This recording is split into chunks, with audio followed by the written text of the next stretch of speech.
women known as Mute R. Kelly are trying to do just that. And yet Barnes asked the commission to pull the plug on R. Kelly's August 25th concert. Mute R. Kelly wants Atlanta to follow the lead of at least 3 other cities who have canceled his concerts. They've cited low ticket sales. Anecdotally, the low ticket sales are due to public outrage. R. Kelly now threatening to sue Lifetime, of all people, if they go ahead tonight and air a 6-part docuseries, Surviving R. Kelly, which...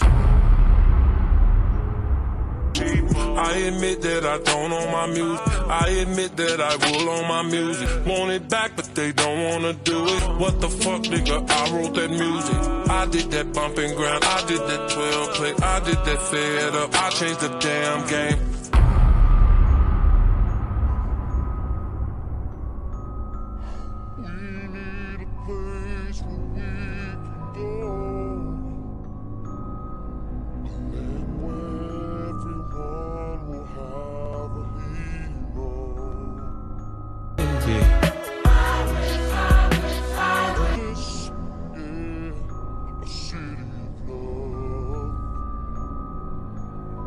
Be brave, don't be afraid. We're gonna.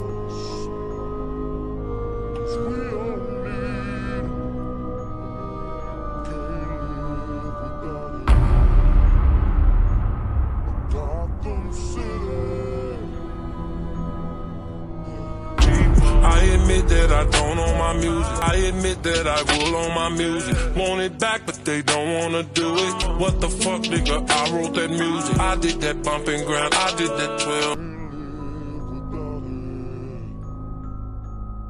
Gotham City.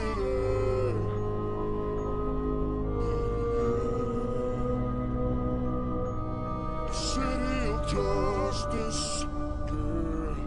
A city of love. A city of peace. Every one of us. Hello and welcome to the channel. Make sure you hit the like, hit the share, subscribe if you haven't already. Let's get into the topic and check out these clips. Some are eager to get some interviews from former attorneys. And to continue the conversation about R. Kelly's trial and bringing back attorney Mike Leonard to the conversation about the trial. So we finished in the last block, we were discussing the jury. Is the jury ultimately being sequestered, where they can't watch any TV, no radio, no nothing, to try to figure out, if they don't know who Kelly is, to learn more about him? No, but they'll be admonished, just like in any other trial, that they're to do absolutely nothing on their own in terms of reading about the case, reading about Mr. Kelly, reading about witnesses, and all that sort of inquiry, which is typical in a federal trial.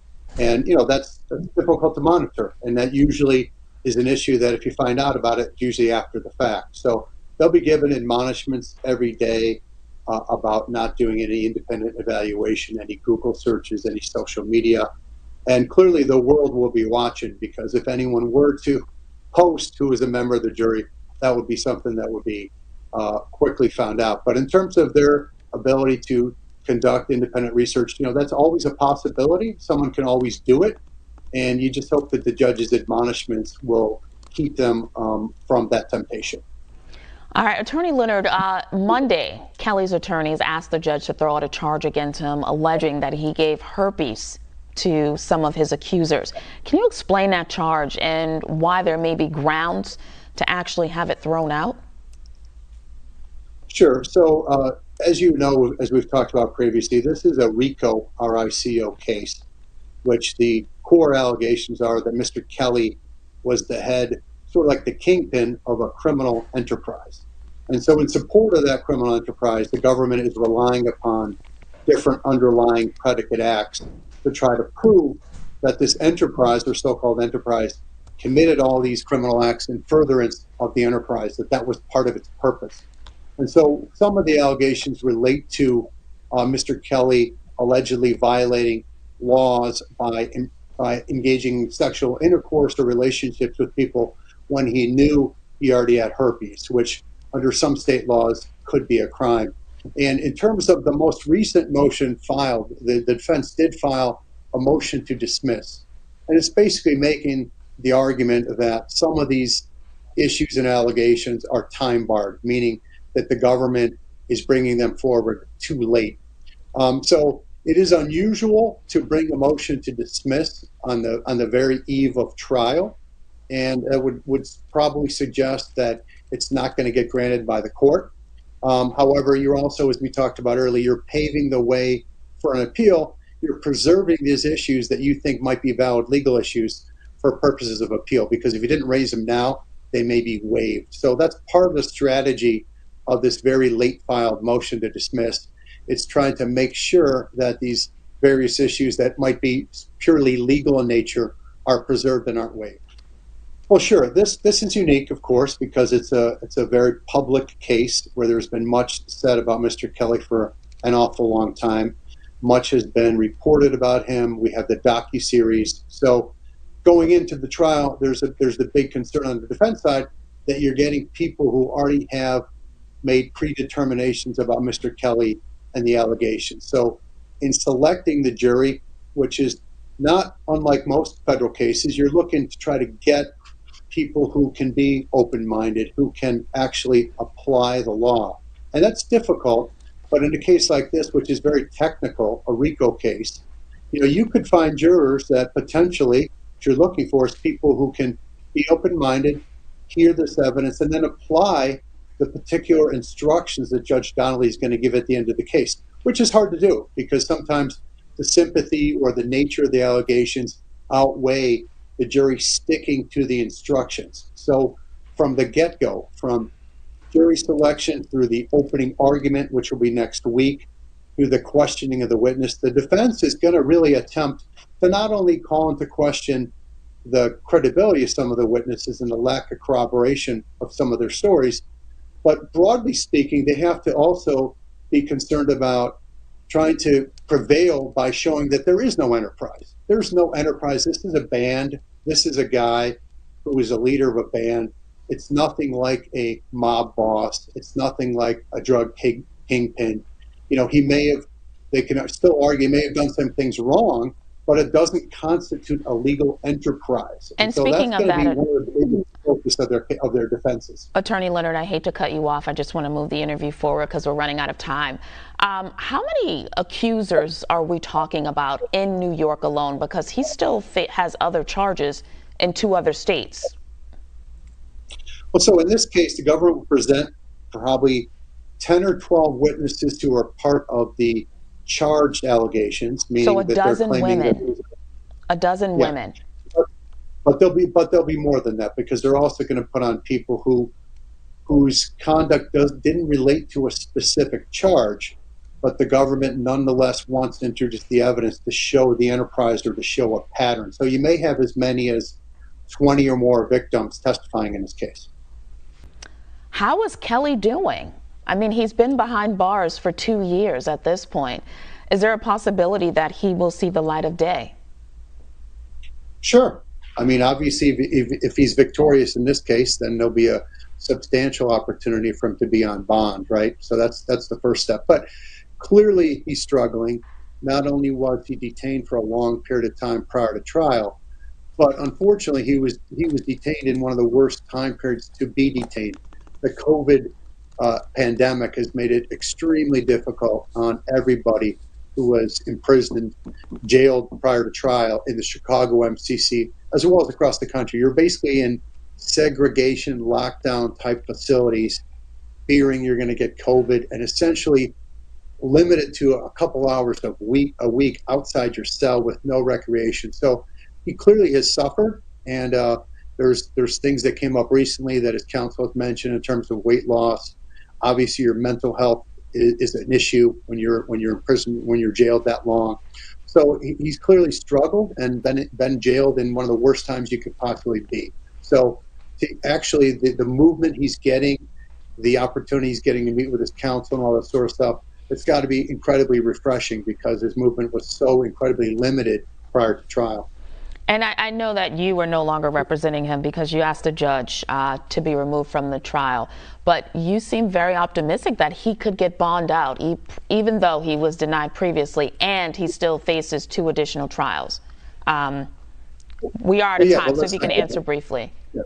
let's not get ahead of ourselves. He's got to win this case, and clearly then the issue of bond will be back on the table. So we're many, many weeks away from that. This case will probably take 6 to 8 weeks to even talking about him being bonded out after this case. Got it. Attorney Leonard, always a pleasure. Thank you so much for taking the time out to talk with us. Strange how people are putting in strategy motions when they could have been put in 2 years ago.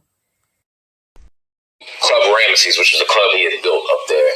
And I remember walking in, and I wasn't supposed to walk in apparently, but they told me I was going for a walk. But I walked in, and there were kids there. Some had skates on because they were kind of skating around Ramesses. The kids were like sitting, two were like sitting on his lap. I'll say this. As soon as I opened the door, somebody said, "You can't be in here." And I turned around and left. It was one of them, "Don't be in here," like on some like, you know, that time it felt really uncomfortable is what you're saying. It was an energy thing too, right? I had already heard things and seen things. My understanding at that moment was that it was with other people's maybe young teenage girls. I knew that for fact. Now, was you in there by yourself, or you was in there with family, other members? No, I was solo. I was solo. Okay. I was solo. And I had worked my way kind of up not the ranks, but I was definitely trying out. The goal of anybody who lived in Georgia was to move to the land. That was, you wanted to live in that barn. You wanted to give up all your shit and go to the barn. That was the goal. It was just crazy now, but that was the goal. So I was teaching. I was teaching classes. I was teaching Wapik. Wow. You know what I mean? I was doing all the things that you're supposed to do. I'm gonna see if I got it. Just because again, it's one of the things where some people will be like, "Nah, that didn't happen," or he capping like it wasn't. It wasn't as much as he is suggesting. I did what I'm saying. I'm gonna do this. This is bug you out. When I saw the children. Who were my friends? They were my young boys, as we say, right? Those are my young boys, right? Because I was older, 17. Imagine me being 17 or 18 or 19, and you got the 12-year-olds, 13 or 14-year-olds who are telling me, "Yo, I'm scared to go in Baba's house. Wow. Yo, I saw what he did to my sister." Now, et cetera, et cetera, et cetera, right? When you hear this shit, this stuff, excuse me, like you don't know how to make sense of it. You know what I mean? So I said 17. Yeah, and I come having no snitching tradition. Even now, I don't know. I probably wouldn't go to the police, even though I probably should. But my instinct was I didn't know what to do. Right? And remember, this is everything from to God in person to not the Mahdi, but like to the the descendant of the Mahdi to all the different beings that come out of it. That's right. All of it. Right. Right. So, what do you do with that? Yeah. It's a crisis. It's a crisis for us. See, in videos like this, I don't have to say too much because the bias is clearly why platforms like mine exist. Because these people are clearly pushing their agendas and they're going to bypass their sketchy backgrounds and give their commentary on Robert Kelly as though people can't dig into their past actions and bring forth the same type of activities as they're bringing onto Robert Kelly. The hypocrisy of these people to speak on accountability when clearly they're the ones spouting these stupid-ass narratives. Welcome back to Black News Tonight. Today was the second day in the jury selection in the sex trafficking case of musician R. Kelly. Viewers across the nation are going to be bombarded with constant updates and details of this case. But before you find yourself in the proverbial weeds, I wanted to invite the best person I know who can help me define the larger social context of this case and what it means. So joining me now is the cultural critic, the brilliant Dr. Brittany Cooper. She's Associate Professor of Women's Gender and Sexuality Studies at Rutgers University. Brittany, always good to see you. Talk to me about, first of all, what it means for R. Kelly to be on trial again. R. Kelly is, in my estimation, a sexual predator. I believe the multiple generations of Black women and girls, beginning with our beloved, the late Aaliyah Houghton, who have told us that this man preys on, that he seeks out, that he grooms, and that he preys on young women and girls. See, she already done lost me. She already calling him a predator even though he has no established history other than the hearsay rumors, and she's speaking on behalf of Aaliyah, who's deceased and denied all these allegations herself. Ridiculous. By, offering them, inducements that he can help them to have a career, and then doing everything from holding them hostage in his house to all manner of sexually predatory behavior. He is on trial because of the organizing of Black women, because of the Lifetime documentary directed by Dream Hampton in 2019 that really exposed his crimes. And it says a lot when said participants in this docuseries exposed the fact that Cook County prosecutors were not interested without this docuseries, and that all these people are known liars. On top of that, you got the participants exposing each other left and right on social media publicly, but y'all just keep getting on their platforms like y'all don't see it. Okay. And so this is Black women and girls standing up in the community and saying, this is a person who is not safe for us. And one of the things we've got to do as a community is to begin to believe that Black women and girls are victims of sexual violence and that they are worthy of protection. And we've got to stop letting our desire to step in the name of love and to listen to R. Kelly tell us it's, ain't nothing wrong with a little bump and grind, keep us from the larger responsibility we have as Black people to keep our folks safe. Lady, you sound retarded as hell. So you mean tell me, if you really believe the bull crap you just said, so you mean to tell me the people that were actually facilitating these so-called underage girls aren't a threat to the community? It's okay for them to keep walking around and facilitating other celebrities? Is that what y'all think? Make it make sense. And that's an important point. I mean, we've had sexual predators in our community before. Every community has sexual predators. But getting R. Kelly into a space of accountability has been a little more difficult, a little more unwieldy than even other cases. I mean, even in the case of Bill Cosby, there was certainly less. I mean, there was no videotape. We had R. Kelly on tape, allegedly. So we just gonna act like we ain't just revisit a clip where you talking about what you witnessed, what you saw, but to this day you wouldn't go to the police. Yet you sitting on a platform talking about what you think and what you've heard about an alleged tape and spout it as though it's the truth. I tell you about these crash dummies. And we've heard story after story, as you mentioned, Dream Hampton's brilliant documentary on this.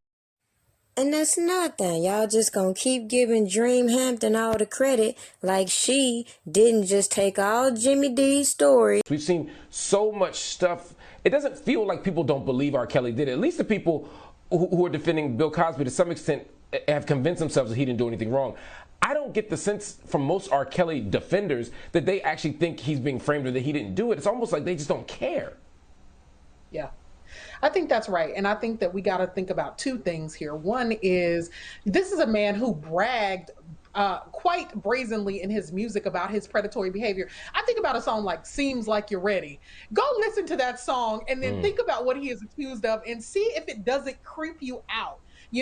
All of the sort of refrain in much of his music, your mouth saying no, but your body's saying yes. What does that mean? Like, that's a denial of consent. If her mouth says no, no means no, right? So this is a man who has been bold and brazen in all of his music by saying that he goes around denying women consent. That's the first thing. The second thing that we've got to ask ourselves is, do Black women and girls matter? Or does our desire for art, unproblematic art matter? And we really got to have a broader cultural conversation about why it is the case that powerful men, and this is across what race, this is everybody from Harvey Weinstein to Bill Cosby, to R. Kelly, to Roman Polanski, right, to Woody Allen, all of these guys seem to get lots of power, and then they seem to abuse women and girls, and they seem typically to be able to do it with impunity. And at some point, we're going to have to ask if we're okay with male genius, this sort of ascription of genius to men being enough of a reason for them not to be held accountable. And for the folks who really struggle with that, the thing that I want to say to them is something that many feminist scholars have said is, but perhaps we know less about Black women's genius and women's genius because of the violence that these men did and the way that they curtailed these women's life possibilities through the heinous acts that they have committed against them. And R. Kelly is chief among them. How many Black girls' lives has he ruined? Self-esteem has he ruined? Sense of safety has he ruined? For the women fancy that he just feels entitled to do whatever he wants to because he's R. Kelly. Let me ask you a question. What can we as a community do to hold R. Kelly accountable now? He's on trial. That the legal part of this, the criminal legal system, certainly has ensnared him at this point. Should we be not listening to R. Kelly music? I personally haven't listened to an R. Kelly album or song on purpose. You can't do nothing if you ride down the street. But I haven't listened to it on purpose since Chocolate Factory. But is that enough? Is that what we're supposed to do? And also, is that enough? Look, I think you're right to make a distinction between what a criminal legal system is going to do and what we as a community can do, in part because the criminal legal system doesn't love Black girls either, disbelieves us too, let him get away with these crimes more than a decade ago, right? And so this has to be a community referendum. Stop giving this man spins and streams.